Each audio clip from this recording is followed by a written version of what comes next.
If I've learned anything from having a clone of myself, it's that eventually your clone will seek independence and you'll be forced to destroy him. But if I've learned two things, it's that it's good to have the same thing in different locations. So today we're going to talk a little bit about why it's very important to learn different voicings of chords and how you can kind of use that in your guitar playing. Alright? So we're going to do a bunch of different examples of different chords.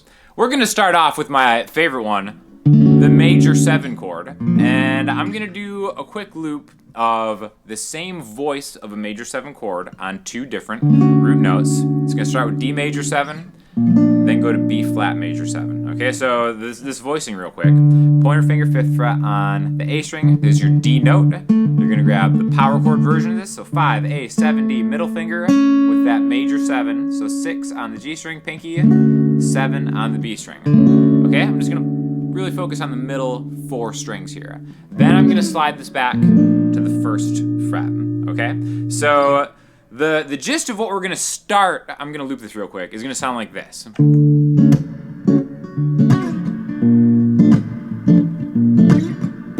Okay, so you have a loop, and it's like, all right, well, these are 2 chords in different keys. I could play in D major, and then it's like,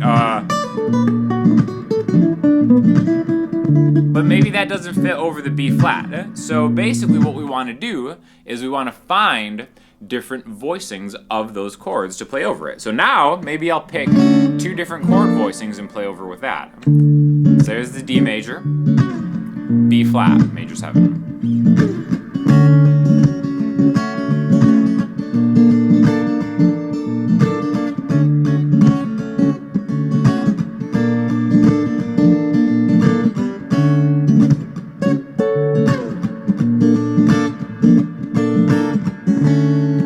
It's like a really cool way that you can accompany that, or even maybe take notes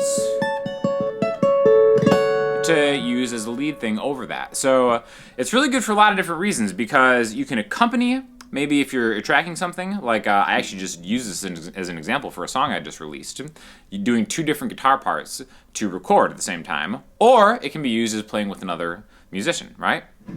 Also, I'm rocking it on the Enya X4 Pro. Enya has sponsored this video. This is by far the best carbon fiber instruments you can get for under $1,000. I've been doing a lot of live streams with these. I'll link you to the last live stream, and it just sounds so good.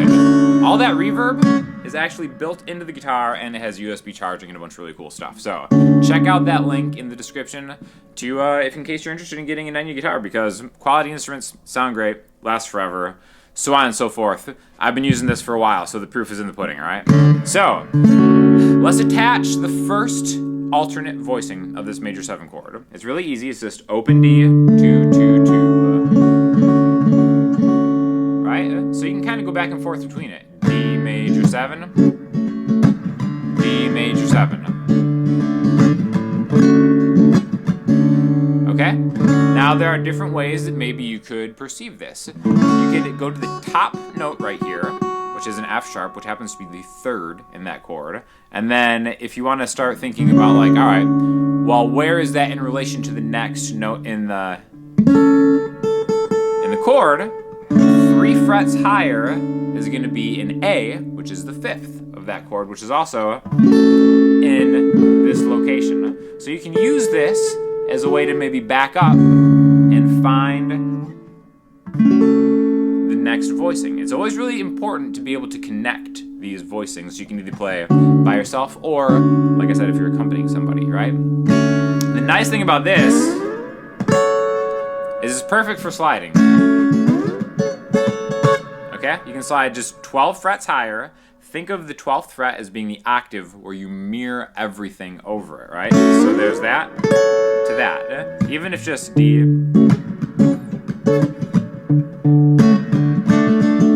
Right? Jumping around between chord voicings is a way to maybe spice up a part of a song that doesn't have a lot of movement to it, and then you can create your own movement, right? And then you're also running the risk of maybe being too busy sometimes, so use all this stuff tastefully.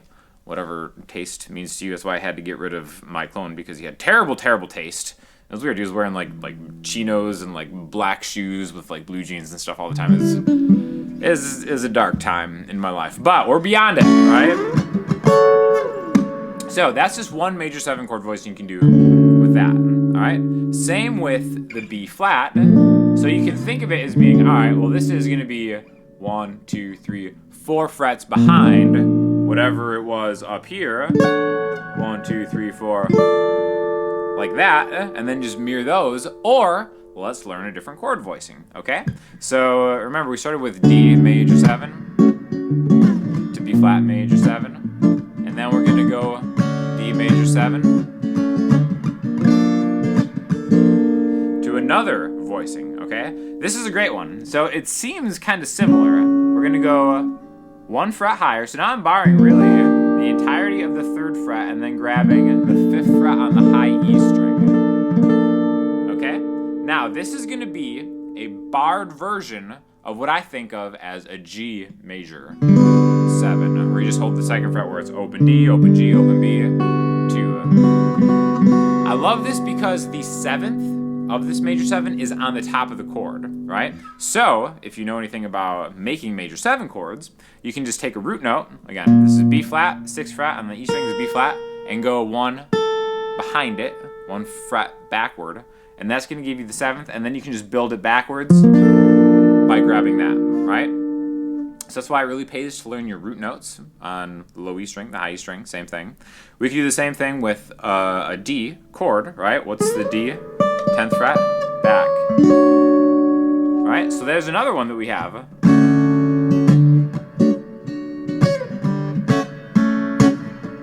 This is just D major 7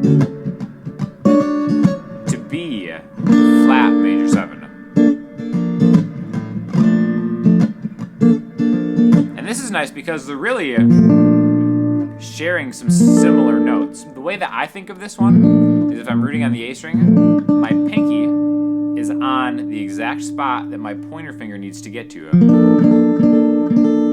And again, that's just a great example of how different chord voicings will bring out a different flavor of the chord, just because the way that these notes are actually stacked, the 7th being on top of the chord, really does have a difference, especially on guitar because we only have 6 strings, and how the listener perceives and hears the chord, right?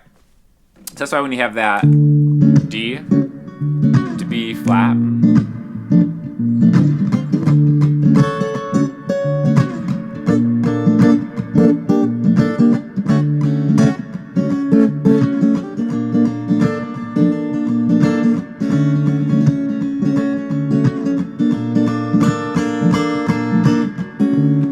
right? So, just a great example of how you can use just different chord voicings to take something that is kind of static, just going back and forth between 2 chords, and then kind of spruce it up a little bit. Let's do something maybe a little more traditional. Let's do a chord progression like A minor, C, E minor, F. Okay, so like A minor, C,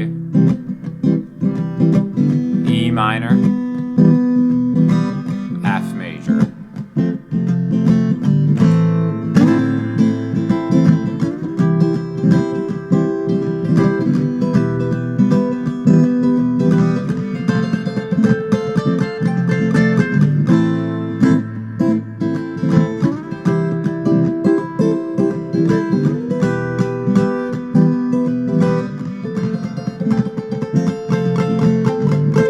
So you may have noticed that I'm using just triads, right? Triads are a great way to just get into simple, super simple alternate chord voicings, right?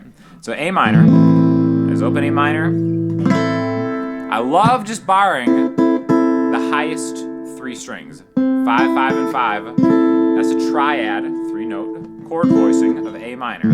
Same thing, right? And the beautiful thing about this is, okay, we go A minor to C. We could go A minor and then combine what we learned earlier. Remember, the C is the 8th fret, back. There's a C major 7 chord voicing, right? So you can kind of take, all right, a triad and then just add a little bit of flavor to it. So if we go back to where we have that loop going, we have that A minor.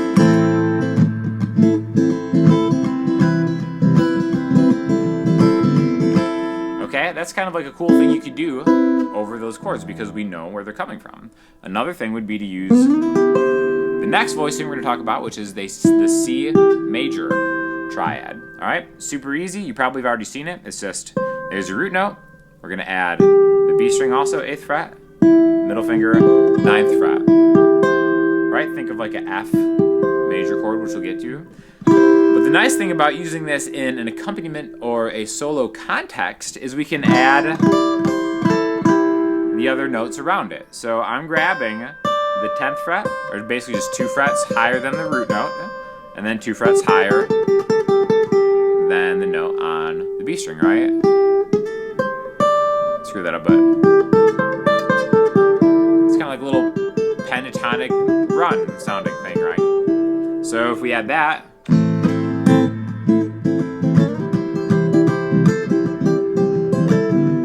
alright, so you can kind of see how I just got into that C major position. And again, just kind of getting the vibe of the rhythm, you can really just kind of add it at your discretion.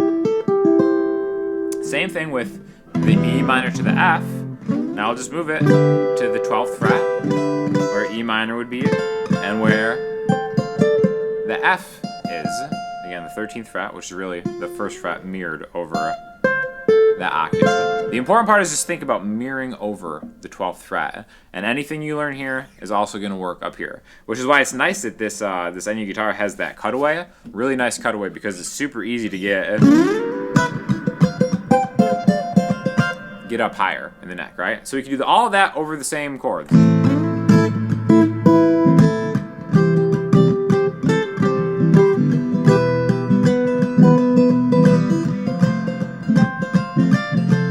Back to A minor, C, E minor, F. And again, that's all just taken from pairing different chords with each other, okay? Now again, these are just a couple examples. These are just one minor chord, its alternate voicing, and then a major chord, and then its alternate voicing. We've done major 7 chords, a couple alternate voicings from there, and especially notice how like that alternate voicing of that D major 7 looks exactly like an F sharp minor triad would look, but because we have that D note in there, that's the difference. So otherwise, they're really sharing 3 of the same notes, right? The difference is if you were to octave higher, you'd have to get that D on the 12th fret. But again, you know, if you play an F sharp minor over a D, that's cool. You're really taking most of what makes that chord cool, and then just kind of doing your own thing with it. All right? So, I think it's important to know different chord voicings. And again, anytime you learn a new chord, try to learn it in a couple different spots and then combine them and see what you can do to maybe start linking them together.